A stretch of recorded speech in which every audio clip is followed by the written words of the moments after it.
Antes da gente ler o texto dessa noite, eu queria dar uma explicação sobre o que a gente vai ler. Paulo, nós vamos ler agora uma passagem de Paulo, mais uma vez, numa viagem missionária. E ele estava indo em direção a Jerusalém. O intuito de Paulo era ir para Jerusalém. E ele chega numa cidade chamada Mileto, por algum problema, e aí ele não tinha a intenção de chamar os presbíteros de Éfeso, mas já que ele estava próximo deles, mais ou menos 48 quilômetros, 3 dias de caminhada, 2, 3 dias de caminhada, ele aproveita para chamar os presbíteros da igreja de Éfeso. Então, ele, numa cidade chamada Mileto, ele manda chamar os presbíteros para que ele possa conversar com eles. E aí, eles se reúnem, e é um relato muito emocionante de uma despedida do apóstolo Paulo, aquele que pregou para eles, com esses presbíteros, uma despedida emocionante, ao mesmo tempo, de certa forma, dramática. E é exatamente esse texto que a gente vai colocar como base para a nossa mensagem nessa noite. Queria te pedir que você tivesse atenção, que você orasse junto comigo, para que a gente saia daqui exatamente entendendo aquilo que o Senhor quer falar conosco. Para que não haja nenhuma dúvida, para que não haja nenhuma distração, nenhuma perda dessa mensagem, em nome de Jesus. Então, feche seus olhos um pouquinho. Vamos estar orando. Senhor, nós te entregamos esse momento, que não é uma palestra, é uma pregação, é um momento espiritual. Colocamos a nossa mente, que é bombardeada de todos os lados, de tantas coisas, tantas informações, e que nesse momento é muito difícil manter a atenção. Mas, Pai, nós agradecemos porque nós temos o Espírito Santo, e é Ele que convence o homem do pecado, da justiça e do juízo. Então, que o Teu Espírito nos ajude, mantenha a nossa mente aqui, mantenha a nossa mente focada. Esse é o desejo do nosso coração, Senhor. Em nome de Jesus. Amém. Agora sim, abra sua Bíblia lá em Atos dos Apóstolos, capítulo 20, versículo 16. Nós vamos projetar aqui também. Atos, capítulo 20, versículo 16.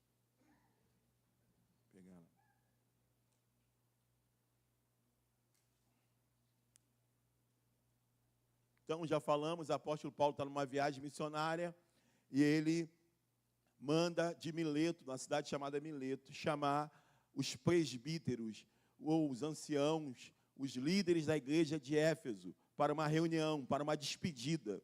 E é exatamente isso que a gente vai ler em Atos, capítulo 20, versículo 16. Nós vamos ler até o 38. Peço a paciência de você. Diz assim: Paulo tinha decidido não aportar em Éfeso, para não se demorar na província da Ásia, pois estava com pressa de chegar a Jerusalém, se possível, antes do dia de Pentecostes. Então, ele estava com pressa, então ele tinha determinado que ele não ia se demorar ali, mas algo acontece que ele acaba chegando a esse lugar chamado Mileto, e ali ele manda chamar os presbíteros. Então, 17, de Mileto, Paulo mandou chamar os presbíteros da igreja de Éfeso. Quando chegaram, ele lhes disse: vocês sabem como vivi todo o tempo em que estive com vocês. Desde o primeiro dia em que cheguei à província da Ásia, servi ao Senhor com toda humildade e com lágrimas, sendo severamente provado pelas conspirações dos judeus. Vocês sabem que não deixei de pregar a vocês nada que fosse proveitoso, mas ensinei tudo publicamente e de casa em casa. Testifiquei tanto a judeus como a gregos que eles precisam converter-se a Deus com arrependimento e fé em nosso Senhor Jesus. Olha o versículo 22, olha que coisa incrível aí. Agora, compelido pelo Espírito, estou indo para Jerusalém, sem saber o que me acontecerá ali. Só sei que em todas as cidades o Espírito Santo me avisa que prisões e sofrimentos me esperam. Será que a gente manteria essa agenda, sabendo antecipadamente disso, que se esperava prisões? Imagina, será que a gente manteria essa agenda? Tá, o que te espera na cidade que você está indo é prisões e sofrimentos. E ele é impelido pelo Espírito. Olha que coisa. E olha que coisa para a gente que pensa que vida cristã é um mar de rosas. Olha só, o Espírito o está compelindo a Jerusalém para um lugar de prisões e sofrimentos. Olha que coisa. 24, olha a postura do apóstolo Paulo. Todavia, não me importo, nem considero a minha vida de valor algum para mim mesmo, se tão somente puder terminar a corrida e completar o ministério que o Senhor Jesus me confiou de testemunhar do Evangelho da graça de Deus. Fala, eu não me importo, eu quero é fazer a obra de Deus, eu quero estar no centro da vontade de Deus. Versículo 25, aí agora é o destaque dessa noite, é o que a gente vai chamar a atenção de vocês aqui. Diz assim, versículo 25, agora sei que nenhum de vocês, entre os quais passei pregando o reino, verá novamente a minha face, ou verá novamente o meu rosto. Imagina, está com os presbíteros, aquelas pessoas que o acompanharam, que ele pregou o evangelho, que ele passou alguns anos com eles, e agora ele diz, olha, agora sei que nenhum de vocês, entre os quais passei pregando o reino, verá novamente o meu rosto. Imagina isso. Versículo 26. Portanto, eu declaro hoje que estou inocente do sangue de todos. Eu não me acovardei, eu não furtei as palavras a vocês. Eu preguei com sinceridade, com integridade. Então, eu sou inocente do sangue de todos vocês. Por que ele é inocente? Versículo 27. Pois não deixei de proclamar a vocês toda a vontade de Deus. Cuidem de vocês mesmos, de todo o rebanho sobre o qual o Espírito Santo os designou como bispo, para pastorearem a igreja de Deus que ele comprou com o seu próprio sangue. Ele começa a fazer uma série de recomendações, já que ele não verá eles novamente, já que é uma despedida. Versículo 29, sei que depois da minha partida, lobos ferozes penetrarão no meio de vocês e não pouparão o rebanho. Ele os alerta de lobos que irão tentar se infiltrar ali. E dentre vocês mesmos se levantarão homens que torcerão a verdade, a fim de atrair os discípulos. Por isso, vigiem. Lembre-se que durante 3 anos jamais cessei de advertir cada um de vocês disso, noite e dia e com lágrimas.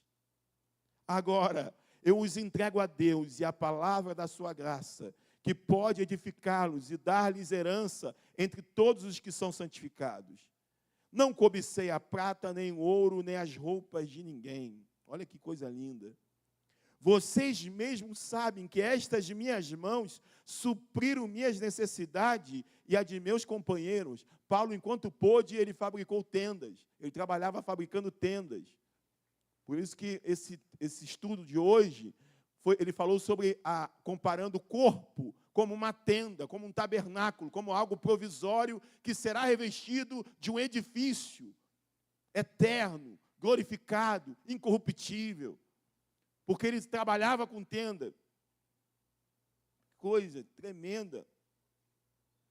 E aí ele vai dizer, vocês mesmos sabem que estas minhas mãos supriram minhas necessidades, e não as minhas só, mas de quem me acompanhava. Em tudo o que fiz, mostrei a vocês que, mediante trabalho árduo, devemos ajudar os fracos. Ele começa a lembrá-los da ajuda às pessoas que estão em fraqueza, em necessidade. Lembrando as palavras do próprio Senhor Jesus, que disse, há maior felicidade em dar do que em receber. Tendo dito isto, ajoelhou-se com todos eles e orou. Olha o final, versículo 37 e 38, mais um destaque. Nós destacamos o versículo 25, agora vamos destacar o 37 e o 38, que é a base da mensagem dessa noite. Olha o que acontece. Todos choraram muito e, abraçando-o, o beijavam. O que mais os entristeceu foi a declaração de que nunca mais veriam a sua face.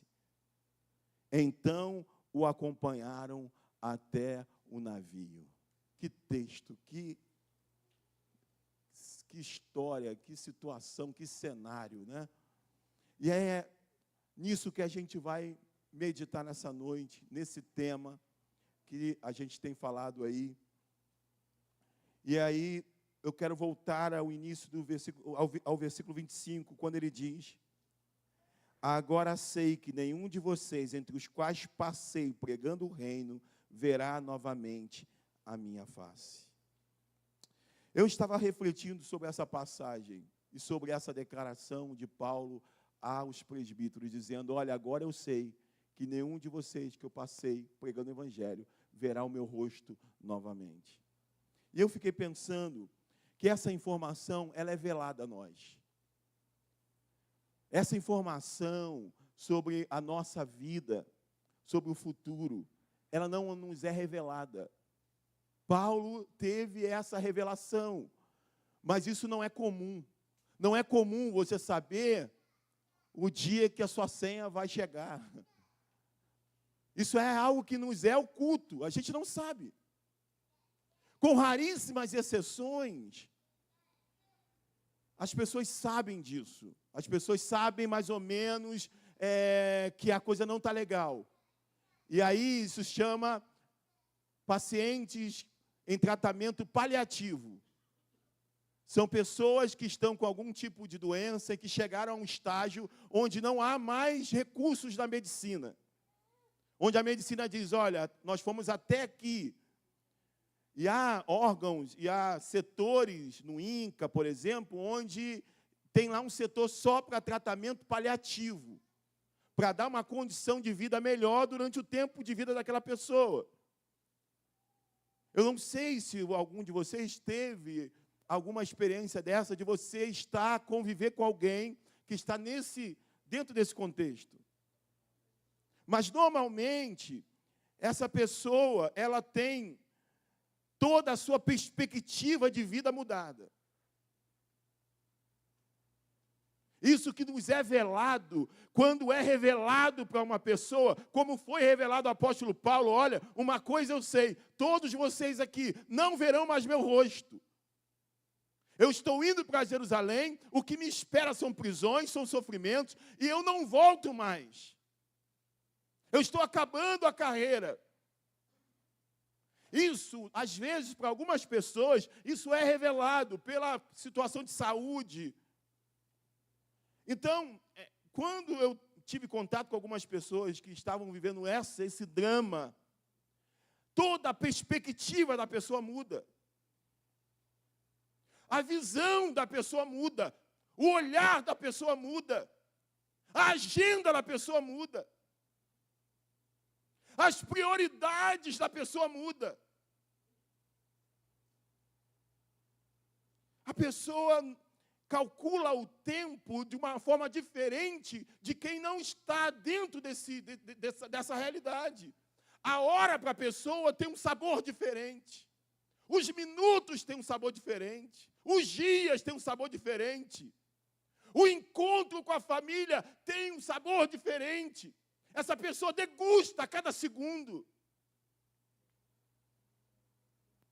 Ou seja, quando se sabe isso, tudo muda. A pessoa não perde tempo com bobagens. Quem perde tempo com bobagem é quem acha que domina o tempo. É quem acha que amanhã acorda. É quem acha que esse ano você chega até o final, até dezembro. Mas quem é revelado, essa brevidade, os segundos são diferentes, o tempo é diferente, a atenção é diferente, a visão da vida é diferente. E eu faço uma pergunta: qual a diferença entre nós e uma pessoa numa condição paliativa? Talvez a gente diga muita diferença.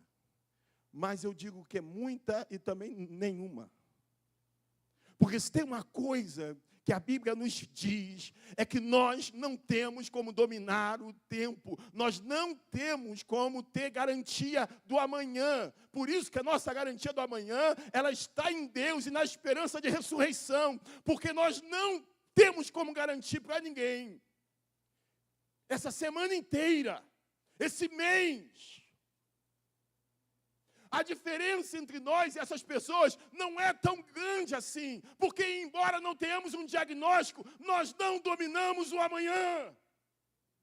Isso deveria mudar nossa perspectiva de vida, porque nós temos uma coisa, nós entramos numa letargia para algumas coisas que a gente não gosta. Se você não gosta de ir no mercado fazer compra, é como se você acionasse essa letargia. É como se você acionasse uma hibernação, ou como uma coisa que você vai dizer o seguinte: eu vou estar lá, mas eu não vou estar lá. Isso me lembra o filme Clique. Quem já viu esse filme? É como se a gente pegasse nessas horas um controle invisível e a gente tentasse acelerar aquele momento. Um lugar que você não gosta, algo que você não gosta de fazer. Você vai acelerando, mas quem vive numa perspectiva da realidade, de que amanhã pode não chegar, ele curte até o supermercado.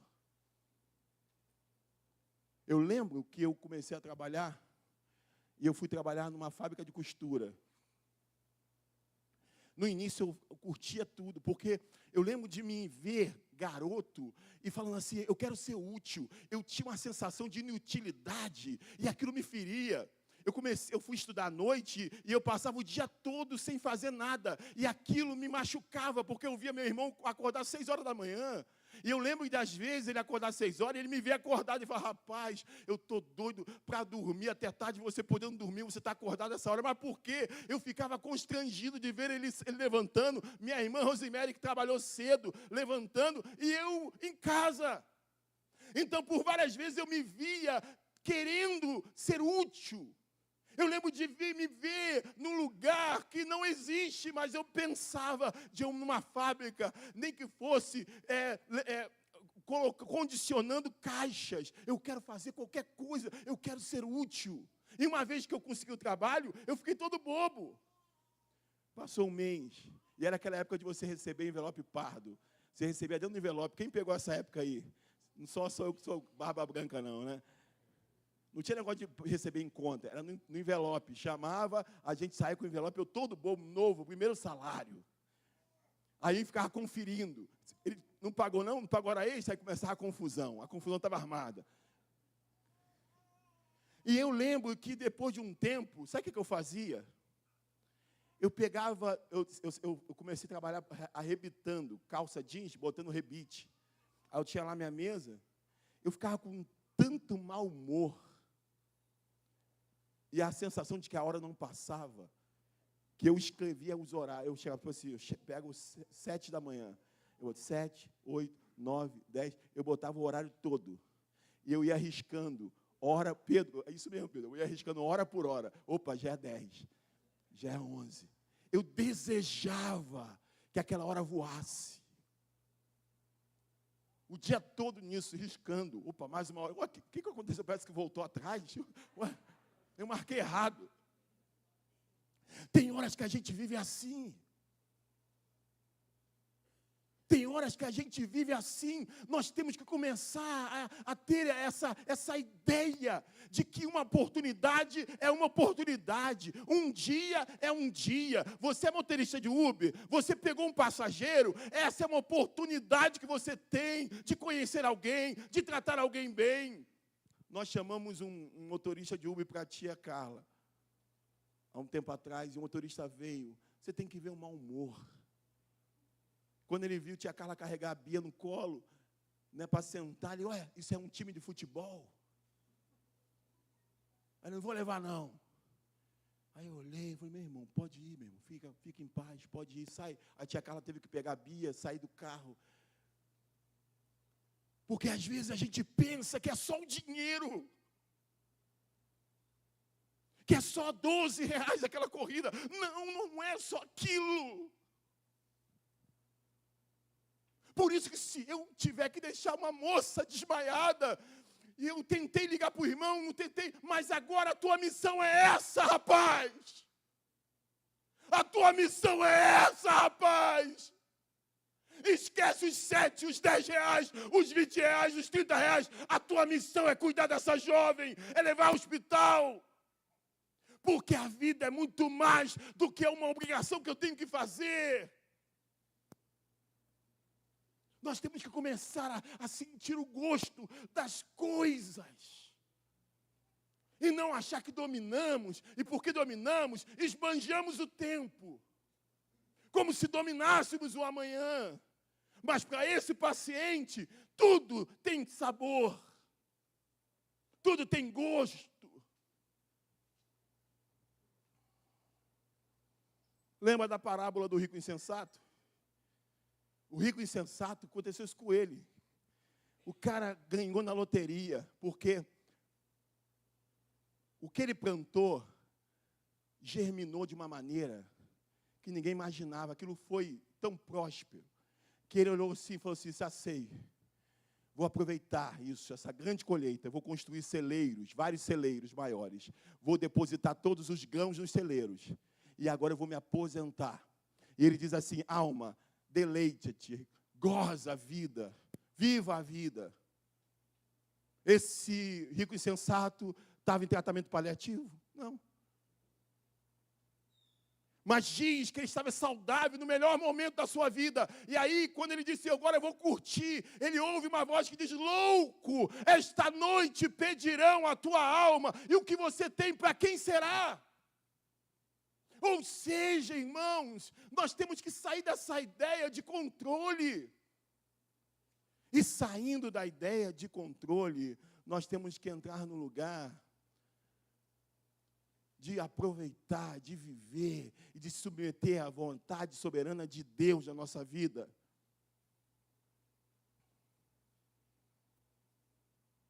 Mesmo diante da incerteza da vida, nós arrogamos para nós um domínio que não existe.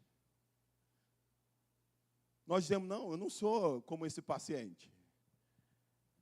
Eu não sou assim, eu vou ver muito, amém, glória a Deus. Mas, se a gente for olhar para a palavra e para a realidade da vida, nós precisamos entender que mesmo diante da incerteza da vida, nós não podemos arrogar para nós um domínio que não existe. Nós não dominamos o amanhã. Tiago capítulo 4, versículo 13, vamos ler juntos. Fala exatamente isso. Essa ideia de que domina, de que está na tua mão, de que está no seu controle. Ouçam agora vocês que dizem, hoje ou amanhã iremos para esta ou aquela cidade, passaremos um ano ali, faremos negócio e ganharemos dinheiro. Ele está com tudo na cabeça dele. Está tudo na cabeça dele, já planejou tudo. Eu vou fazer assim, vou fazer assado, vamos ganhar dinheiro. A gente na internet agora tem tudo isso, né? Gente que ensina tudo isso. Aí, versículo 14, vocês nem sabem o que acontecerá amanhã. Ei, menos. Vocês nem sabem o que acontecerá amanhã, que é a sua vida. Ei, acorda, que é a sua vida. Vocês são como a neblina que aparece por um pouco de tempo e depois se dissipa. Uma vez a gente chegou aqui para ir para o passeio, a rua estava toda com neblina. Às vezes fica até difícil enxergar a rua, o carro, tudo com neblina. Daqui a pouco a gente, será que vai chover? Que nada. Era sinal de que o sol ia vir rachando. E daqui a pouco aquela neblina foi dissipando, e o sol veio com tudo. A nossa vida é como uma neblina, que depois ela se dissipa, ela aparece por um pouco tempo e depois se dissipa. Em vez disso, vocês deveriam dizer, planeje. Tenha planejamento? Tenha, mas sempre tenha dentro do seu planejamento essa frase, se o Senhor quiser, viveremos e faremos isto ou aquilo. Agora, porém, vocês se vangloriam das suas pretensões. Toda vanglória como esta é maligna. Sabe por que ela é maligna? Toda essa vanglória de dominar o tempo, de dominar o amanhã, de dizer eu vou fazer, vou acontecer. A ponto de dizer, eu não vou falar com minha mãe, não vou falar com minha cunhada, não vou falar com meu marido, acabou, eu não vou resolver esse problema, eu vou continuar assim, eu vou ficar assim, vou ficar com isso, com essa mochila de situações nas costas, eu vou continuar alimentando essas besteiras, essas meninices. Por quê? Porque a gente acha que a gente domina. Como se a gente acha que a gente domina o tempo, a gente diz assim, eu não vou dar atenção para o meu filho totalmente hoje, mas sexta-feira, quando eu chegar, eu vou dar mais atenção. A gente negligencia o tempo porque a gente acha que domina. A gente acha que a sexta-feira vai chegar. E aí ele está dizendo o seguinte, que toda glória tal como esta é maligna, porque você está se colocando no lugar de Deus. Você está brincando de ser Deus.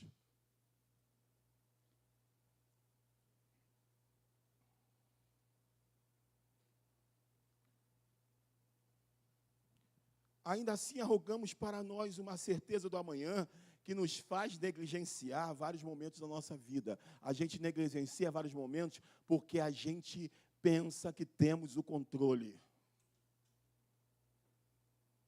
Como se pudéssemos dizer, eu tenho controle do amanhã, eu vou aproveitar melhor o que estou negligenciando hoje. Eu vou negligenciar isso aqui hoje, porque eu tenho controle. Amanhã eu administro melhor, amanhã eu dou mais atenção. Agora eu vou ficar aqui no meu mundo, eu vou ficar aqui isolado, eu vou ficar aqui quieto. Eu não vou dar atenção para os meus filhos, eu não vou ter diálogo com minha esposa, com meu marido. Eu vou ficar aqui, eu vou me isolar aqui. Amanhã eu resolvo isso.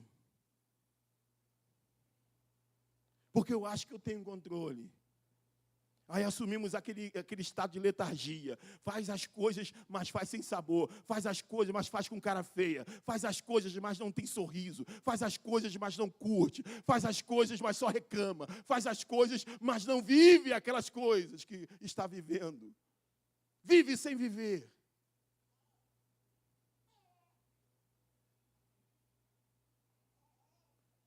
Ele continua no versículo 36 de Atos lá. Ele volta, eu queria voltar com você ao versículo. Versículo 36 diz, tendo dito isto, ajoelhou-se com todos eles e orou. Eu fiquei imaginando que oração foi aquela. Pode ser um choque. Isso é um choque. O que ele falou... Quem está aqui e que viu meu rosto, nunca mais vai ver. Aquilo, eu imagino que eles ficam, que é isso? E é isso que eu quero que o Senhor, o Espírito Santo, cause na gente hoje. Esse choque, opa, que é isso? Sabe o que eu queria fazer? É porque a gente não tem um espaço legal, tem festa na rua. A gente está até com um problema para fazer a festa da roça, que graças a Deus, Deus está abençoando nossos vizinhos, e tem festa direto. E a gente jamais quer ser empecilho para os vizinhos, para o Tamarilândia, seu Jorge, que é uma bênção na nossa vida. Mas sabe o que vai fazer hoje? Eu ia pegar uma caixa de som, ia falar com o Márcio, pega uma guitarra, uma caixa de som, vamos botar lá fora, essa caixa aqui que a gente consertou, bota ali fora, pega um violão, vamos fechar, trancar a igreja, botar um cadeado, vamos deixar todo mundo chegar e ficar lá fora em pé, vamos fazer o culto lá fora, vamos gerar essa ideia de que talvez você não encontre o que você acha que vai encontrar. Porque a gente já vem na certeza que vai achar o filho em casa, que vai achar o marido, que vai achar a igreja, que vai achar o pastor, que vai achar a escola bíblica a hora que quiser. A gente vive nas nossas certezas e a gente vai trabalhando o tempo. Eu sou Deus, eu trabalho o tempo, eu faço a hora que eu quero, porque eu tenho todo o tempo do mundo, como dizia lá a canção. Eu sou jovem. Aí eu vou escolhendo o que eu vou me envolver. Minhas prioridades são as minhas prioridades. O apóstolo Paulo está sendo impelido para Jerusalém. E o que o espera é perseguição, prisão. E ele vai, por que ele vai? Porque ele é masoquista? Não, ele vai porque lá está a vontade de Deus. Deveria arder em nosso coração saber que a vontade de Deus tem que prevalecer na nossa vida. Por mais que doa, por mais que custe. Então tem hora que a gente tem que gerar isso. Rapaz, o que é isso? O que você está falando, Paulo? Paulo, não vai, Paulo, não vai. Como que eu não vou? Como que eu não vou? Mas aquilo chocou. Gente, é o choque que a gente tem na vida, irmãos. E vocês sabem o que eu estou dizendo. Quem está falando é quem viveu. É o choque de você programar um domingo e aquele domingo não chegar nunca. Vou para a escola bíblica, domingo, vou dar aula. E não chegou, esse dia não chegou até hoje. Eu não dei aquela aula. Porque a gente não domina. Isso tem que nos fazer temer a Deus. E honrar aquelas pessoas que nós amamos e que estão em nossa volta. O seu filho, a sua filha, a sua esposa, a sua mãe, o seu pai, o seu pastor, o seu amigo. Isso tem que chorar um choque. Talvez você não encontre o que você acha que iria encontrar. E ele, tendo dito isso, se ajoelhou. Eu penso, imagino como que foi isso. Ajoelhou com todos eles. Ali ninguém, normalmente, uns ajoelham, outros não. Eu conheço igreja. Normalmente, uns ajoelham e outros não. Isso é até bom, porque você é livre. Mas ali, depois de ouvir aquilo, todo mundo ajoelhou. Todo mundo ajoelhou. E orou. Imagina a oração. Senhor, meu irmão Paulo disse que eu não vou mais ver o rosto dele, Senhor. Pai, tem misericórdia, Pai. Chocou, sacudiu, mexeu. E feliz é você que está aqui hoje, porque a igreja tem esse papel de chacoalhar você. Você está vivendo, você está trabalhando, você está comprando, você está fazendo as coisas. E quando você vem à igreja, quando você tem o seu momento com Deus, ou quando você tem contato com algum irmão, o intuito de Deus é chacoalhar você. E feliz o homem que pode ser chacoalhado, que pode ser tirado do seu eixo ilusório, do seu domínio mentiroso. E sair daqui com a certeza, eu não sei o que vai me acontecer, mas uma coisa eu sei, que o controle está na mão de Deus, e eu quero me submeter ao projeto de Deus na minha vida. Segundo, eu não sei o que vai me acontecer amanhã, por isso, vou chegar em casa diferente, vou dar atenção melhor, vou ser melhor pai, melhor esposa, melhor marido, melhor filho, melhor ovelha. Vou mudar minha perspectiva. Versículo 37. Todos choraram muito e abraçando-o beijavam. Voltando de novo, quero dizer, o que mais os entristeceu foi a declaração de que nunca mais veriam a sua face. Então, o acompanharam até o navio. Observe as reações. Observe as reações. Todos choraram. Alguns choraram, todos. Todo mundo chorou. Não foi algum, todo mundo chocou. Todo mundo chorou. Todos choraram. Aqui algumas versões de choraram, aqui diz, choraram muito. Não foi um choro qualquer, chorou muito. Olha a intensidade das coisas. Olha como que muda a expectativa. A perspectiva. Olha como que é mudada. Há uma versão que diz, houve grande pranto entre todos. Olha a expressão pranto. Pranto.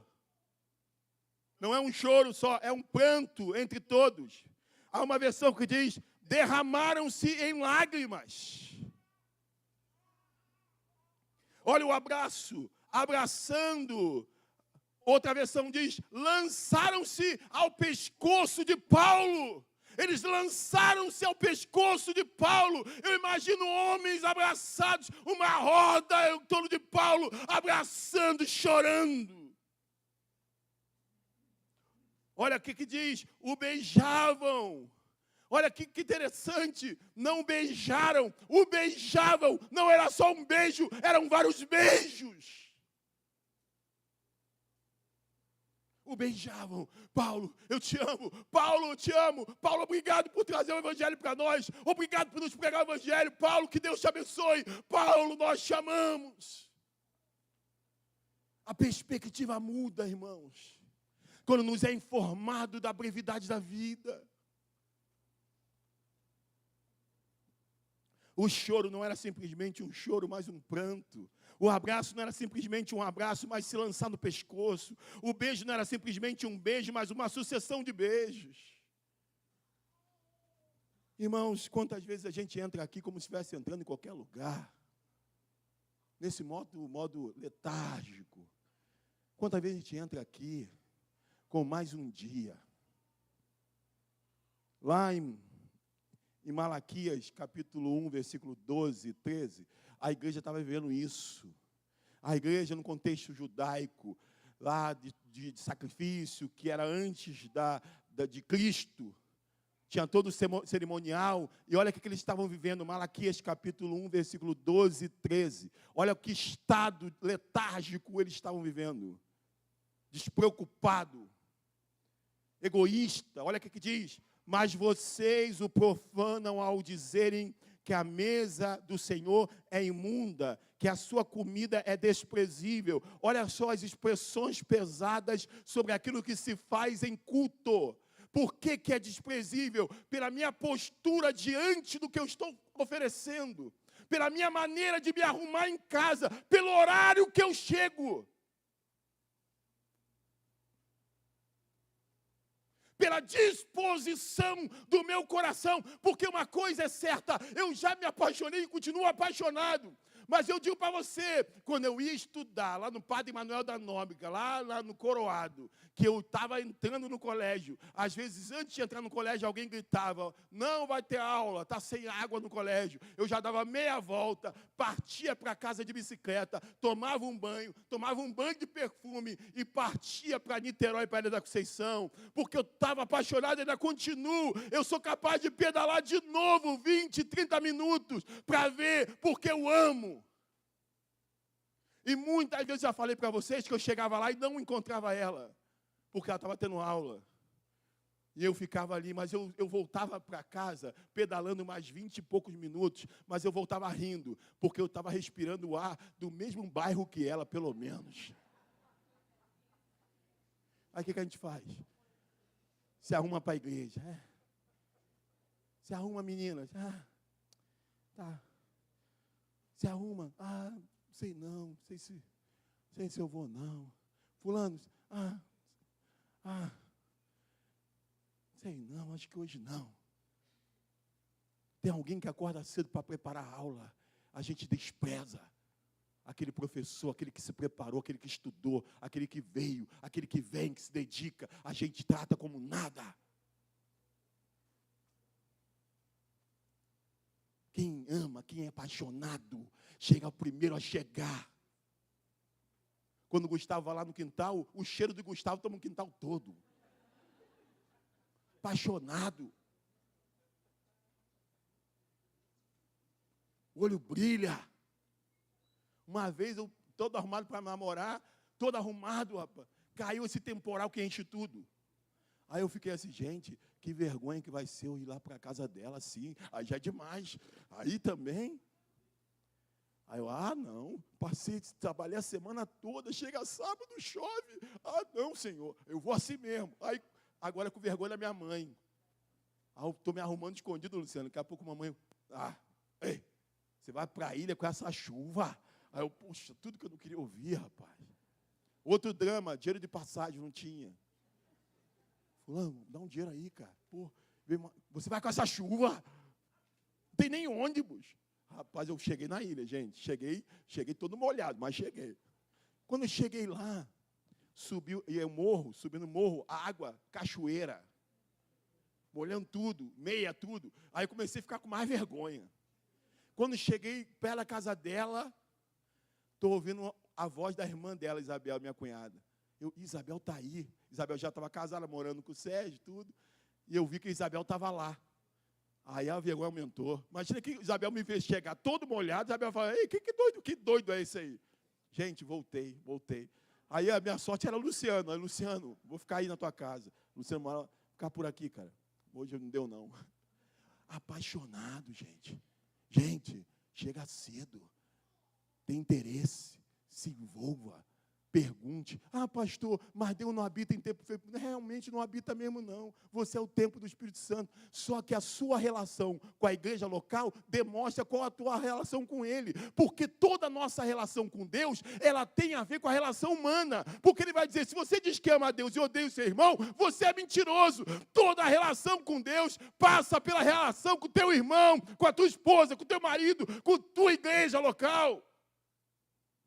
Por isso que ele está questionando os Malaquias. Vocês estão dizendo que a comida é desprezível. E ainda dizem, olha lá, Malaquias 1:12, olha o que eles dizem. E ainda dizem, que canseira. Ah, que canseira. Eita, culto de novo. Culto de novo, que canseira. E riem dela com desprezo, diz o Senhor dos Exércitos. A postura daquele povo estava desinteressada. Aí ele vai dizer, quando vocês trazem animais roubados, tinha gente pegando animal roubado, que era a época do sacrifício, pegava animal roubado para dar de oferta. Do jogo de bicho. Animal roubado. Animais aleijados, doentes, que era algo que não podia. Ah, pega isso aí. E os ofereciam em sacrifício. Aí ele vai, deveria eu aceitá-lo de suas mãos? Pergunta o Senhor. Ele vai dizer no texto, se você ler em casa, ele vai, oferece isso ao governador para ver se ele vai querer da tua mão. Oferece ao governador, isso aí, ele vai querer. E tem uma hora que ele diz assim, se eu sou pai, cadê a minha honra? Se eu sou Deus, cadê a minha adoração? Ou seja, irmãos, tem que haver em nós muito mais do que temos sido. Precisamos mudar a maneira que lidamos com muita coisa, a maneira que nos relacionamos com Deus, o que nós oferecemos. Mudaria alguma coisa, irmãos, se você soubesse que esse é o seu último culto? Mudaria alguma coisa, irmãos, se você chegasse em casa nervoso, cansado, e o seu filho quisesse brincar, mas você soubesse que aquele é o seu último momento com o seu filho? Não sei quem já viu uma postagem que mexe comigo, que ela bota assim uns garotos jogando bola e diz assim, aquele era o último dia que vocês iam jogar bola junto e você não se deu conta disso. Rapaz, aquilo quebra comigo. Porque teve um dia que eu joguei bola pela última vez lá na ilha e foi o último dia e eu não me dei conta. Muda a perspectiva quando você torna as coisas sem domínio do amanhã, e o domínio é de Deus, você começa a valorizar, você entra aqui marchando. Como diz o Salmo, entre pelas portas dele com ações de graça. Entre na tua casa com ações de graça. Faça amor com a sua esposa, com alegria e com ações de graça. Se dedique a isso. Eu vejo gente que não se dedica ao cônjuge. Que não toma banho direito, que não se asseia, que não tem criatividade nenhuma, que se deixa vencer pelo cansaço, que não cuida da saúde, que não busca entender o seu corpo. E é tão incrível, a Bíblia que chamam de machista, é a mesma Bíblia que Paulo diz que o corpo não é do homem, mas é da mulher, e o corpo não é da mulher, mas é do homem. É algo recíproco. Estou eu no urologista com meu pai fez cirurgia de próstata. 70 e poucos, né, pai? Na época. Coisa incrível. Coisa incrível para ensinar muitos jovens que já parece que nasceu morto. Aí, fizemos lá, o médico explicou tudo, o que ia acontecer, já tinha feito a cirurgia, tirou a sonda, já estava melhor, já estava alguns meses.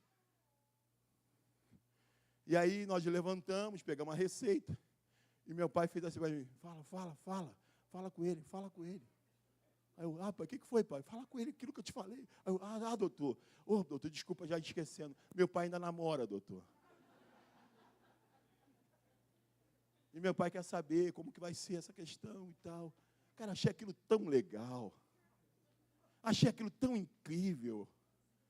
E o médico falou, é isso mesmo, seu Pedro, é isso mesmo, eu vou te ajudar aqui. Ó, seu Pedro, assim. Tem gente que não se interessa.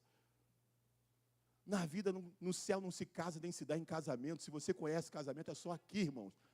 No céu nós não seremos casados. A vida de casado é essa, valorize.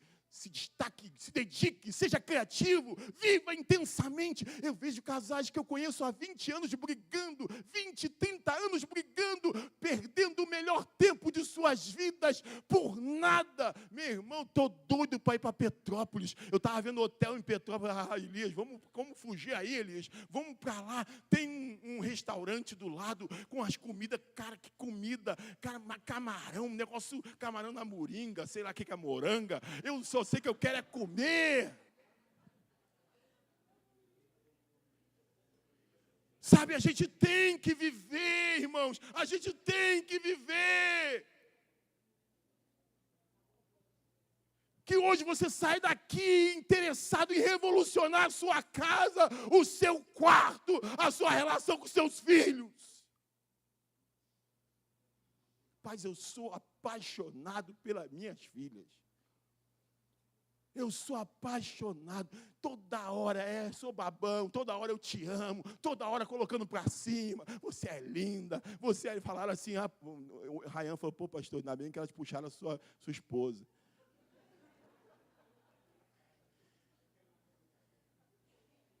Mas eu não tenho medo de barata, tá? Igual Rayan. Depois ele vai ver, ele tá numa igreja lá em Barreto. Não tenho medo de barata. Eu levei Rayan para me ajudar a carregar tijolo. Estava cheio de barata. Ai, barata!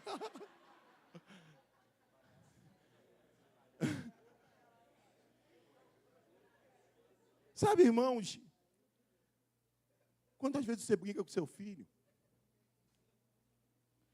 Sabe uma besteira que eu fiz? Uma luta para sair de férias. Uma luta. Eu ia no meu chefe, no engenheiro, e falava assim, pô, Alain, quero sair de férias em janeiro. É o mês que meu pai está na Bahia, que eu posso ir para lá. Minhas filhas estão de férias no colégio. Alain, por favor, me libera. E aí, meu irmão, Alain ficava, vou ver. Todo ano você sai em janeiro. Só você que sai em janeiro. E ficava aquela briga. Eu sofria para ele me liberar. Quando chegava na semana de viajar, ele, consegui, vai lá. Tem um dia que eu cheguei no escritório, no RH, falei assim, Alain, e aí? Na semana, irmãos. Alain, tem que comprar passagem. Tá, vou lá no RH, vamos lá. Aí foi lá. Aí já consegui, aí conseguiu. Uma luta. A empresa, na época boa, a gente tinha Nextel. Aquele radinho. Aí viajei. Eu saí, aquele mês, estava um mês muito tenso no estaleiro, muito complicado. E eu viajei nesse mês, de janeiro. Quando eu cheguei lá em Itapuias, na Bahia, no sul da Bahia, ilha maravilhosa, vamos para curtir, eu estava estranho, ansioso, preocupado. E aí, ficamos lá conversando, brincando, um dia, primeiro dia de férias lá, eu me pego o meu Nextel, que não tem sinal lá. Aí eu fico com ele, aí ele diz, o que você está com esse rádio? Larga esse rádio, esquece o trabalho, vamos descansar, vamos curtir. Eu, não é nada demais não, tal. Larga esse rádio, vamos curtir, é hora de relaxar, meu filho. Você está trabalhando, tem a igreja, tanto preocupação, agora é hora de descansar, vai ficar tudo bem. Aí o marido teimoso, eu, tudo bem, daqui a pouco eu peguei escondido o rádio, fui. Gente, eu quase me pendurei no coqueiro da ponta da ilha, para pegar o sinal do Nextel. Nada de sinal. Na hora que eu me fiz assim, me contorci todo, pegou o sinal, opa, aí eu para um colega meu. Fulano, liguei para a pior pessoa. A ansiedade faz isso, você vai para o problema. Como que está aí? O negócio melhorou? E rapaz,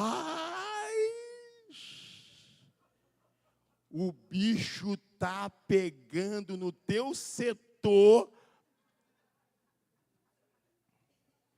Igor ficou no seu setor, eu falo que são tudo amigos meus. Igor ficou no seu setor, parou os trabalhos do reparo todo. E Alain só diz o seguinte, engenheiro, o que Davi estava fazendo aqui que não viu esses problemas todos aí? Coração, no sul da Bahia, praia maravilhosa, Coração, acabou as férias, primeiro dia, já acabou, vamos embora, vamos para casa. Gente, sem brincadeira nenhuma. 20 e poucos dias de férias horrível. Só com o coração palpitando, tentando pegar sinal, tentando perguntar como se tinha resolvido, se tinha o quê. E minha esposa ali, eu podendo viver o melhor tempo com minhas filhas, com a minha esposa, e eu preocupado com nada, com nada, com nada. Acabou as férias, parecia que eu estava com alívio, Alexandre. Ai, acabou. Olha que idiotice, cara. Fui para o estaleiro doido. Opa, aí me arrumei, vou lá no escritório, vou lá saber. Chega Alain, o Alain, o que foi, rapaz? Ah, vai lá, vai para a tua área, vai trabalhar, rapaz. O que foi? Alain, não, mas que... eu sei lá disso, não teve nada disso, não sei o que. Gente, não tinha nada a ver. Já tinha passado aquilo, é isso que a gente faz, a gente deixa de viver o hoje, preocupado com o amanhã. A Bíblia diz, basta cada dia o seu mal, viva o hoje, meu irmão. Perdi umas férias custosas, com dinheiro, pagando dinheiro, gastando para viajar, para não viver, para não curtir, por preocupações, por coisas que não tinham sentido algum. E ainda que tenham, vai resolver alguma coisa. Eu chamo de gordura. Quando você investe na tua família, na atenção deles, Deus vai te engordando para o dia do inverno. Quando você está gordo, no dia do inverno, você suporta melhor. Mas quando você não valoriza o verão, fica arrumando problema no verão, chega o inverno, você não tem gordura para queimar. E o problema se torna gigantesco. Cuidado com a síndrome de Marta, de achar que várias coisas são necessárias. Gente que arruma a casa toda hora e não senta para ver uma série com a família. Gente que é perfeccionista, nada tá bom, uma comida não é suficiente. Marta, síndrome de Marta. Jesus, Marta, uma coisa só já resolvia o problema, um bolinho, um café já resolvia. Você está querendo muita coisa. Maria escolheu a boa parte, a qual não será tirada. Ela sentou aos meus pés para me ouvir. Tem coisas que não se comparam com sentar aos pés do seu filho, da sua esposa, da sua família e curtir aquele momento. Se for para fazer uma coisa pouco rápida, faz. Se for miojo, faz. Mas curta o momento. Meu irmão, teve uma semana dessa que as meninas saíram para o cinema. O couro comeu lá em casa. Que noite maravilhosa. Eu olhava, rapaz, isso não é normal não, cara.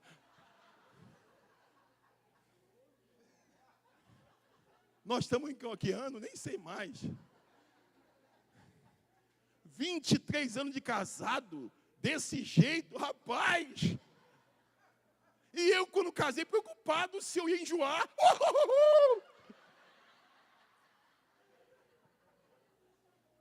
Rapaz.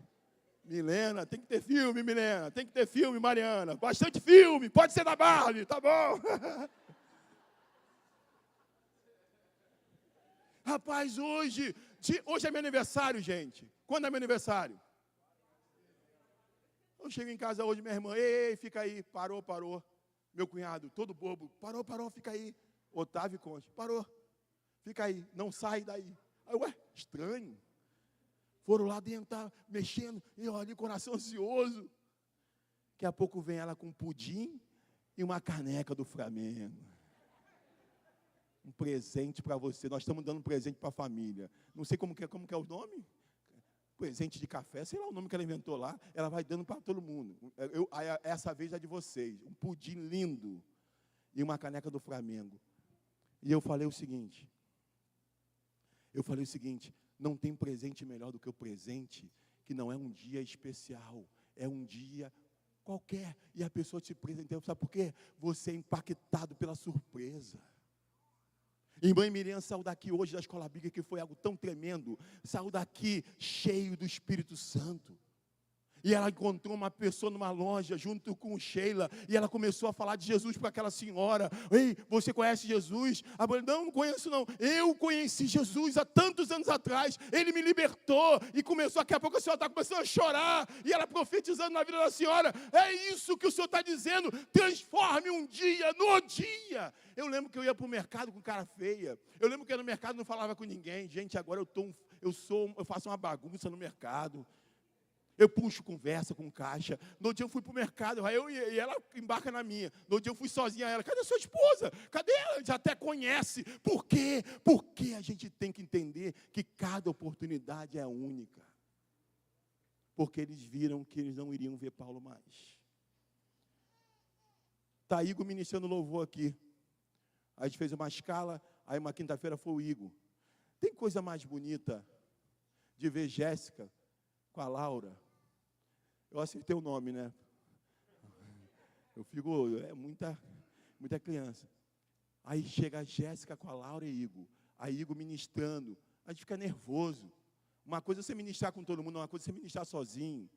Igor ministrando e ele está olhando que a esposa dele está lá. Ele está olhando que a filha dele está lá.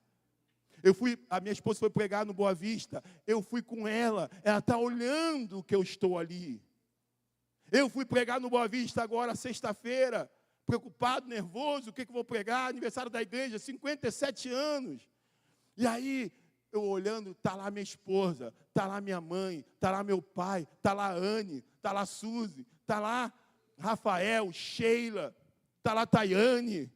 Eu tenho gente comigo, está lá Underclay, está lá Claudinha, está lá irmã Miriam. Eu tenho gente, eu não estou sozinho. A gente tem que celebrar com o outro, dar força para o outro. A gente não dá valor nenhum, a gente não acompanha, a gente não valoriza, a gente não elogia, a gente não ajuda. Deixa o outro sofrer sozinho. Às vezes eu estou lá preparando a mensagem, chorando, preocupado, ansioso. Chega um cafezinho gostoso. Às vezes é ela, eu chego com alguma coisa. Eu oro, vamos orar, calma o teu coração. É um ajudando o outro, irmãos. Em vez de quando pega o Márcio, dá um abraço, Márcio. Rapaz, que você é uma bênção no baixo. Douglas, a gente está preocupado com o Douglas, com pressão alta. Douglas, como que você está? É um pelo outro.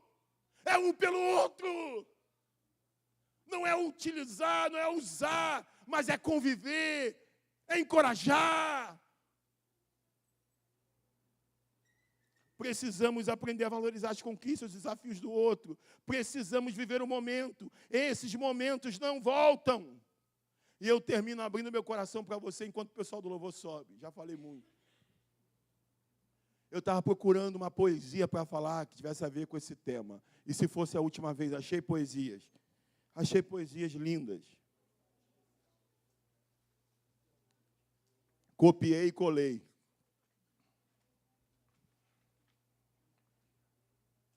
Aí, falei, não é isso.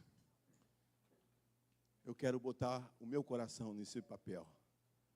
Eu quero colocar o meu exemplo nesse papel. E aí eu comecei a escrever a minha poesia, o meu depoimento. E ele começa assim, preste atenção nisso. E se fosse a última vez? Como eu gostaria que naquele dia tivesse por um segundo tido um insight.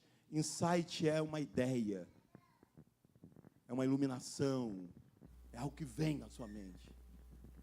Como eu gostaria que naquele dia tivesse por um segundo tido um insight e essa frase fosse processada em meu pensamento. E se for a última vez? Mas como me conheço e também já sei como terminou essa história, para me convencer que poderia ser a última vez, teria que escutar de maneira tão convincente que a minha mania de achar que domino o tempo fosse nocauteada e preenchida pela certeza da imprevisibilidade da vida. Aí sim, certamente teria largado tudo e ido em direção a você. Teria te dado o abraço que fiquei te devendo e o beijo que sempre estávamos acostumados a nos dar. Teria dito mais uma vez do quanto eu admirava e tinha orgulho de você. Mas como eu achei que teríamos tantas outras oportunidades, eu continuei em meu lugar. Continuei em meu lugar. Brincando de ser Deus. Brincando de ser dono do tempo. Abro parênteses agora e digo, e agora? Tem uma palavra para os que têm a audácia de dizer, hoje ou amanhã, iremos para tal cidade, lá ficaremos um ano. Vamos abrir um negócio e ganhar muito dinheiro. Vocês não enxergam um palmo diante do nariz. Quem pode prever o amanhã? Vocês são como neblina, que se vai logo que o sol começa a brilhar. Em vez disso, caiam na realidade e aprendam a dizer, se Deus quiser, estaremos vivos e faremos isto ou aquilo. Vocês estão cheios de vocês mesmos. Toda essa arrogância é maligna. Na verdade, saber fazer o que é certo e não fazer o que é certo é pecado. Tiago capítulo 4, versículo 13 ao 17. Vamos ficar de pé.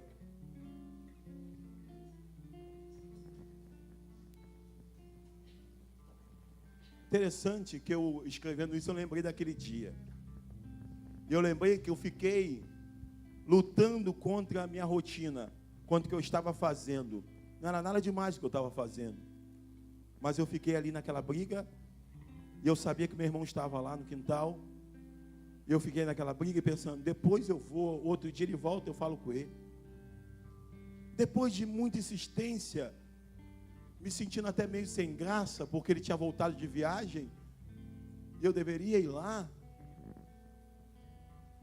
Eu me convenci de que eu iria lá. Aí eu fui me preparar para ir, mas eu escutei o barulho do portão abrindo. E quando eu olhei, só vi as costas do meu irmão saindo e da minha cunhada.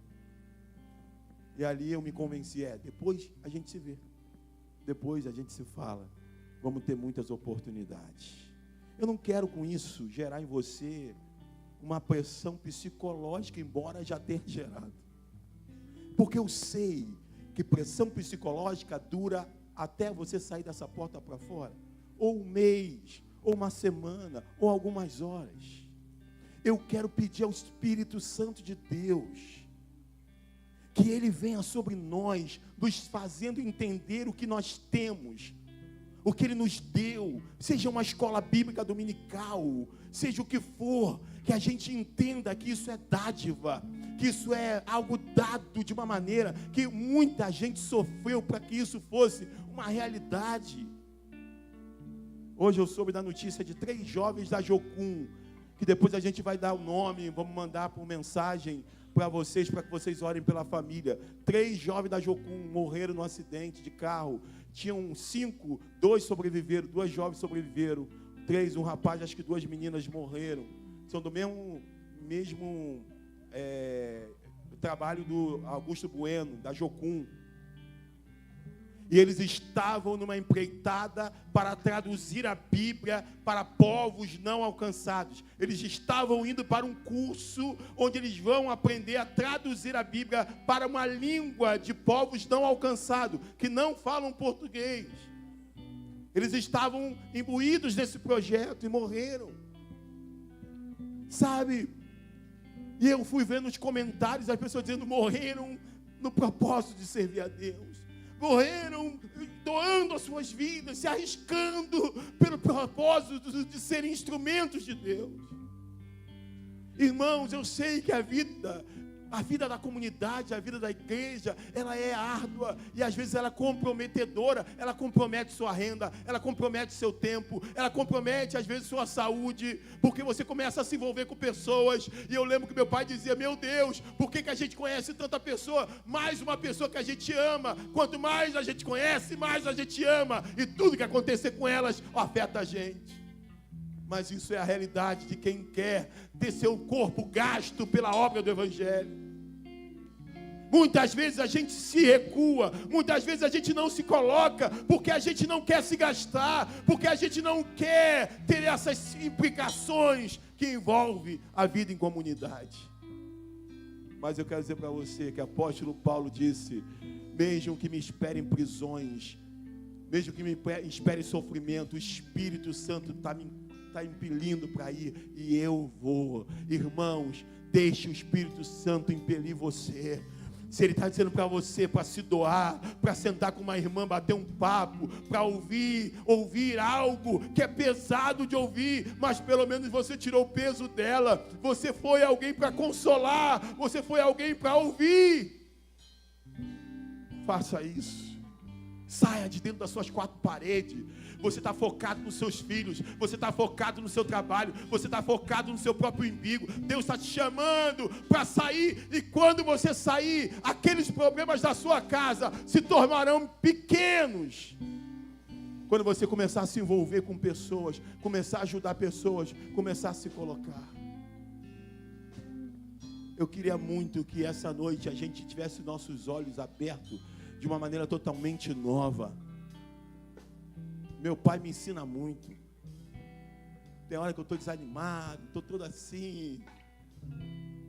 Mas ele está cheio de ideia. 80 anos, cheio de ideia, cheio de coisa na cabeça.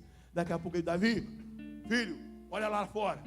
Aí eu vou olhar, ele fez uma estrutura para botar o batistério nosso. Ele fez 3 madeiras, bem feitas, ele com o tio Zé, para colocar. Se você for lá, já está colocado no lugar, já está bonitinho lá, ele vai botar uma capinha, já está lá. É cheio de ideia, cheio de coisa. Quero ser útil, quero frutificar, eu quero me doar, eu quero fazer alguma coisa. Ei, irmãos, Deus está te chamando nessa noite para viver a vida com gosto. Viva a vida com gosto. Será que eu tenho mais de 47 anos pela frente? Talvez não. Vamos viver com gosto. Feche os seus olhos um pouquinho. Escute essa canção e que você possa ser movido do seu lugar para o lugar que Deus quer te colocar.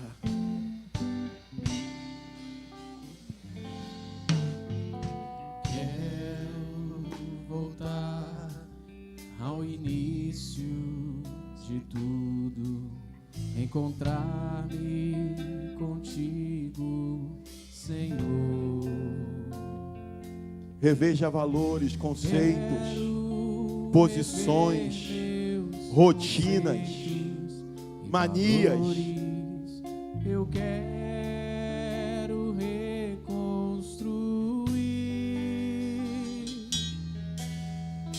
Vou regressar ao caminho, vou ver as primeiras obras, Senhor. A sua relação com Deus reflete na sua relação em casa, na relação com as pessoas, Senhor, na relação com os seus filhos, com o seu marido, com a sua esposa. Senhor, me arrependo, Senhor.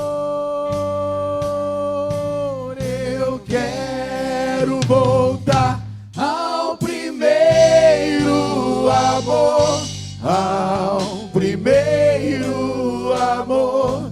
Eu quero voltar a Deus. Eu quero voltar ao primeiro amor, ao primeiro amor. Eu quero voltar a Deus. Olha só os instrumentos baixinhos. Nós temos alguns minutos. Agora é a hora de você sair do seu lugar. Você ouviu tudo isso que foi dito. Como o seu olhar está agora? Espero que o seu olhar tenha sido modificado. E eu quero que você vá a pessoas que você ama muito e fale alguma coisa para elas. Eu não quero que ninguém pegue Alexandre agora que ele é meu. Vem cá, Alexandre, vem cá para eu já prevenir logo. Bela está aí também? Vem para cá, meu filho, que você é meu. Vocês dois. Mandei chamar a Bela hoje, Fábio ia lá buscar ela. Alexandre veio para o Rio e já aproveitou e veio também. Sai do seu lugar, irmão. Vai ao máximo de pessoa. Fale o que o Espírito Santo colocar na sua boca. Profetize sobre alguém. Diga o quanto você ama. Lembre algum episódio. Faz alguma coisa. Sai, já está demorando. Saia rápido que a gente não tem muito tempo. A gente não tem muito tempo. Se tiver alguém nos visitando, vá até essa pessoa. Você não conhece, mas você pode ser boca de Deus para ela.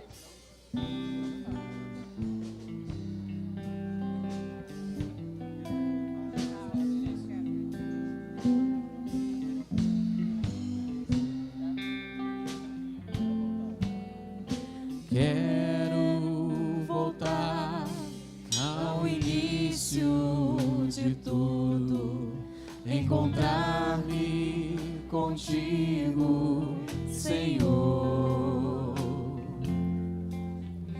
Quero rever meus conceitos e valores. Eu quero reconstruir. Vou regressar ao caminho, vou ver as primeiras obras, Senhor. Eu me arrependo, Senhor, me arrependo, Senhor, me arrependo, Senhor. Eu quero voltar ao primeiro amor, ao primeiro amor. Eu quero voltar a Deus. Eu quero voltar ao primeiro amor, ao primeiro amor. Eu quero voltar a Deus. Eu quero voltar ao primeiro amor, ao primeiro amor. Eu quero voltar a Deus. Eu quero voltar ao primeiro amor, ao primeiro amor. Eu quero voltar a Deus.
Quero te amar, quero amar sem distinção e preconceitos, sem intrigas, em perfeita comunhão.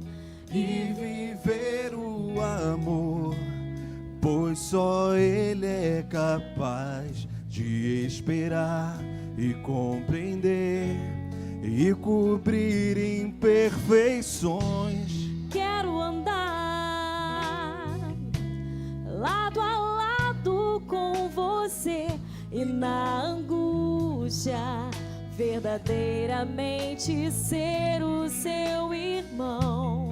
Viver o perdão que vem de Deus pra nos unir Em um só corpo no Senhor, Cara aí, que me une a você e nos faz perceber que esse amor vem de Deus, que nos deu o dom de amar para compartilhar. Está pronto a ajudar, obedecendo a Deus, que nos ensinou amor. feche seus olhos aí. Senhor, nós nessa noite oramos a Ti. Nós não queremos, com essa palavra, viver uma vida doentia, apavorada. Não é essa a ideia. Nós não queremos viver com medo do amanhã, mas nós queremos viver conscientes da nossa fragilidade. E essa consciência, que essa consciência nos leve ao Senhor, que nos leve à sua dependência. Nós queremos depender de Ti, Jesus. Nós agora Te entregamos o governo de volta. O governo da nossa vida, o leme, o volante, é seu. Governa a nossa vida. Nos dá uma visão da vida, uma visão bela. Como o Senhor disse: olhai os lírios do campo, olhai as aves do céu. Que possamos contemplar as coisas e nos alegrar. Embora esse lugar não nos pertence, nós não somos desse mundo, mas nós estamos aqui. Nos faz saber fazer a diferença entre não ser daqui e viver mal-humorado. Como hoje nós aprendemos, o desejo de ser revestido não é o desejo de ser despido. Ou seja, nós não desejamos o suicídio, a eutanásia, o sair, morrer por morrer. Nós não desejamos a morte. Não, nós desejamos a vida. Nós desejamos ser revestidos. Nós ansiamos a sua volta.